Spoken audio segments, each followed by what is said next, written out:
What makes a woman beautiful? Is it pretty clothes, flawless skin, or gorgeous hair? Think about it. The truth is, beauty is almost invisible, but you can't miss it.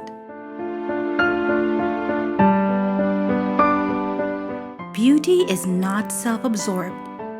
It listens and responds with compassion. Beauty is not weighted on hand and foot. It serves the least, the last, and the lost.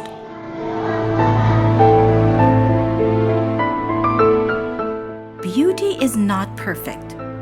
It fails yet rises from each failure. There are no shortcuts to beauty. It comes from a life gracefully lived.